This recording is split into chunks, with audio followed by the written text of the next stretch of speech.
Lesson 4, Future Value of Annuity. So what annuity is it's a continual payment of a fixed amount. So you're making periodic payments, like you're paying once a month, once every 6 months, once at the end of the year. So when you're doing that, and there's compound interest, every time you add money and you're adding a payment, you're calculating interest on your original payment plus that interest plus your new payment, and then the next time there's interest on all of that. So there's a lot of interest and it's a little confusing, but this is the formula we can use to find it. And it's not really hard, it's not anything different than what we've done. We just add a little bit more to it. So example 1, you are saving for a trip in 5 years. So that means our term, let's go A, P, R, N, T. Our term is 5 years. You're depositing $500 at the end of each 6-month period. So your principal is $500. You're earning 3.8% compounding semi-annually. So our rate is 0.038 and our N is 2. Now notice that you're adding money every time it compounds, and that's important. In order to use the formula properly, your compounding has to be the same as how much your principal you're adding. If it isn't, you have to use something else. So we're trying to find A. So we're going to plug this in. So we have our principal, which is $500. We're making $500 payments. Also, we assume that you start with 0. You're starting with $0.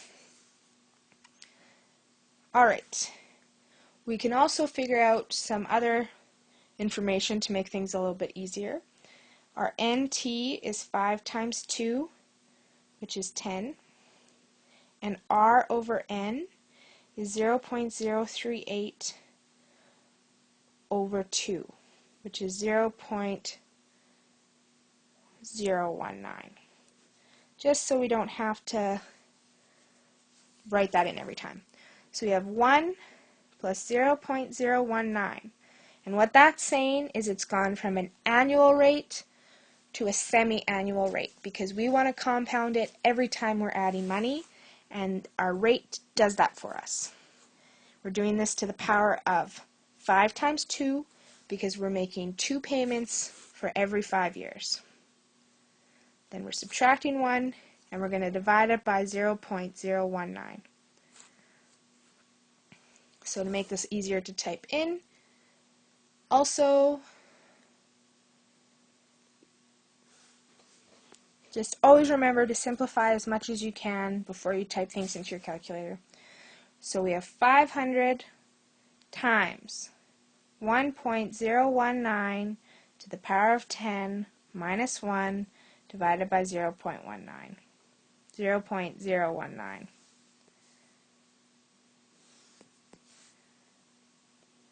So this is where I would type it in. So I would do this first.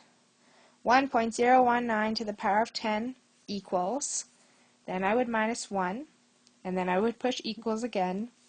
Then I would divide by 0.019, then I would push equals, then I would times by 500. And the number you should get is $5,449.90. So that is how much you would have by the end of the 5 years. We want to figure out how much of this is interest for Part B.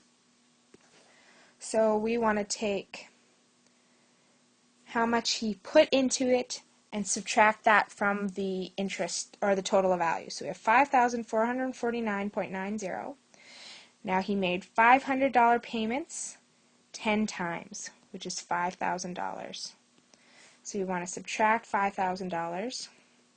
So you're left with $449.90, and this would be the interest. So that's how much interest, oh my gosh, interest. That's how much interest he made. Alright, example 2, you're making $200 payments. So our P is 200. at the end of each year into an investment that it earns 5% compounded annually. So because you're making one payment a year and it's compounding once a year, you're good to use the formula. So the rate is 0.05 and N is 1. And that is for Adam. So we're going to actually compare Adam and Blake. So this is for Adams, and we're going to figure out their future values for 5 years. So Blake is making a single investment of 5% compounded annually. At the end of 5 years, their future values are equal. What amount did Blake have to initially invest? So our T is 5. So for Adam, we'll do it first. So we have A is equal to P, so 200 times 1 plus our R, 0.05, divided by N, which is 1, to the power of N times T, which is 5, minus 1, divided by 0.05, divided by 1. So that's the same as 200 times 1.05 to the power of 5 minus 1 divided by 0.05. So pause the video, calculate this. You should get $1,105.13. But he made 5 payments of 200. So 5 times 200 is 1,000. So 1105.13 minus 1,000, he made $105.13 in interest. Now Blake is just doing compound interest.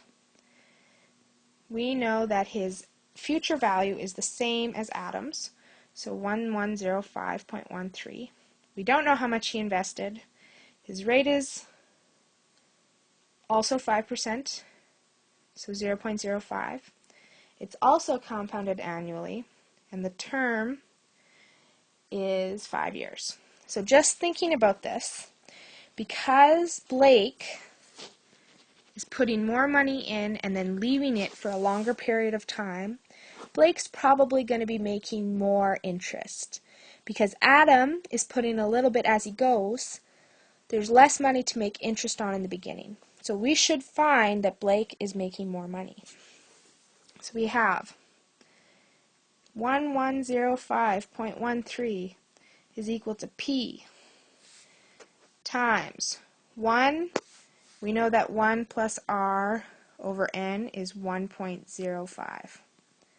So 1.05 to the power of 5 divided by 1.05 to the power of 5 on both sides, so that this will cancel. And you should get Blake to have a principal of $800.65, or $865.90. So he made 1105.13. He invested $865.90.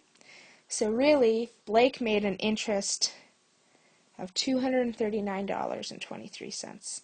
So Blake did in fact make more money.